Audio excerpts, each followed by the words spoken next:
Magandang araw Luzon, Visayas at Mindanao sa aking mga subscribers, sa aking mga viewers, sa aking mga kapwa katiits sa iba't ibang sulok ng Pilipinas. So ngayon mga katiits, ang isi-feature ko ngayon or ipapakita ko sa inyo ay itong 1 piso coin ko mga katiits. Isa itong US Philippines 1 peso silver coin mga katiits. So tulad ng mga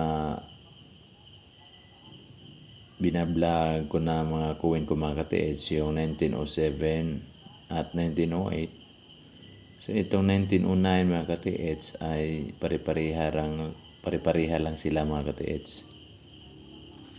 Kasi ang silver content ng 1909 mga katiits ay 0.800 din, tulad ng 1907 at saka 1908.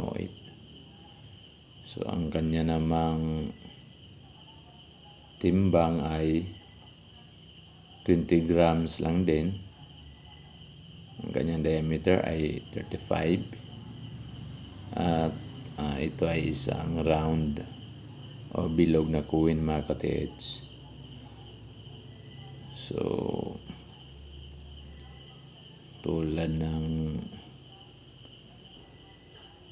ibang US Philippine 1 peso coin mga katiits, ang obverse nito, ang harapan nito mga katiits ay merong magandang babae na nakahawak ng hammer mga katiits or martilyo na parang tinuntong lang niya sa anvil mga katiits. Alam naman natin yung anvil mga katiits, doon tayo gumawa ng mga bulo at saka kutsilyo. Doon natin didikdikin yung mga metal na gawin nating kutsilyo at saka bulo at iba pang mga metal na bagay mga katiits. So sa kanang bahagi naman ng coin mga katiits, mayroong mga katiits, mayroong volcano mga katiits, at mayroong ito nakasulat na 1 peso Pilipinas mga katiits. So ang engraver nito mga katiits sa kanyang obverse ay si Milicio Figueroa na isang Pilipino at isang Amerikano na si Charles Barber mga katiits.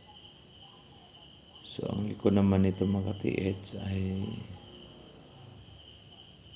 tulad din ng mga binablog ko sa inyo na 1907 at 1908. Mayroon din itong agila na nakabuka yung pakpak mga katiits sa itaas ng panangga or shield mga katiits. At mayroon din itong sulat na United States of America mga katiits na mayroong taon na 1909 at ginawa din ito sa San Francisco mga katiits, United States of America mga katiits. So kung tingnan natin ng mabuti mga katiits, yung gilid niya ay ready din ito or corrugated siya mga katiits, tulad ng 1907 at saka 1908. Kung tingnan natin yung mga detalye niya mga katiits ay medyo hindi na siya masyado maganda, pero okay pa rin siya mga katiits, kasi ang mga detalye ay makikita pa rin natin yung mga star sa panangga or sa shield mga katiits. Kita natin yung mga araw na inawakan ng anggila mga katiits, at saka yung United States of America kita pa, at saka date. So okay lang siya mga katiits. Sa harapan naman ay okay lang naman din sa harapan, pero hindi siya masyadong makinang mga katiits. Hindi siya last 2 years tulad ng 1907 ko mga ka-TH. Yung talagang 1907 mga ka-TH, iba talaga ang komposisyon ng mga materyales. Siguro hindi yun 0.800 silver content mga ka-TH. Na ano siguro, nadagdagan siguro ang silver niya noon mga ka-TH kasi sobrang kinang yun eh. Mayroon lang siyang gas-gas na medyo malaki-laki pero makinang talaga yung 1907 mga ka-TH. So dahil ito ay meron taon na 1909 mga ka-TH, sa kasalukuyan ang edad nito ay 115 years old na ito mga ka-TH. Kasi yung 1907, ano yun, 117, yung 1908, 116, at ito ay taon kasi nito sa paggawa mga ka-TH 1909. So, ibig sabihin, 115 years old na ito mga ka-TH. So,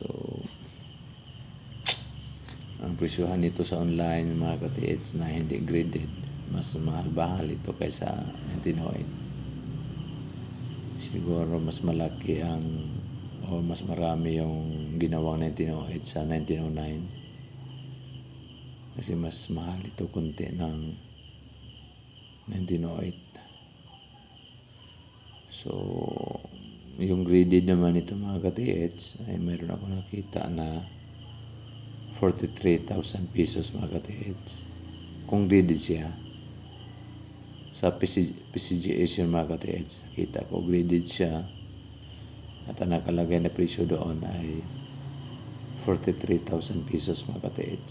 So medyo mahal siya ay sa 1908 kasi yung graded na 1908 ang kanyang presyo ay umaabot lamang sa 6,000 pesos. So mas mahal ang graded na 1909 mga ka-TH. So talagang naituring ko ito na isa ring pressure kasi tulad ng mga sinabi ko sa previous videos ko na matagal ko ito bago nakita mga ka-TH.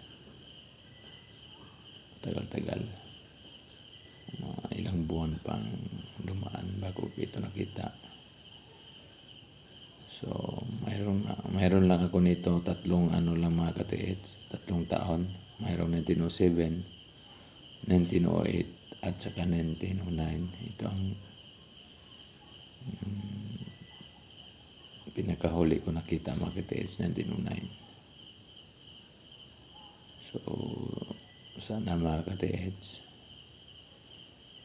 nagustuhan nyo ang vlog ko ngayon, at yung gusto pang makita or updated sa aking mga videos sa aking YouTube channel, pwede kayo mag-subscribe mga ka-TH para matulungan nyo naman ako ano ba ang katotohanan sa mga binag ko, lalo na sa kuwin mga ka-TH. So hanggang dito na lang, at huwag kalimutan mga ka-TH na kumain tayo ng masustansyang pagkain mga ka-TH dahil yan lang ang ating tunay na kayamanan, ang ating kalusugan mga ka-TH. So yan lang, at maraming salamat po.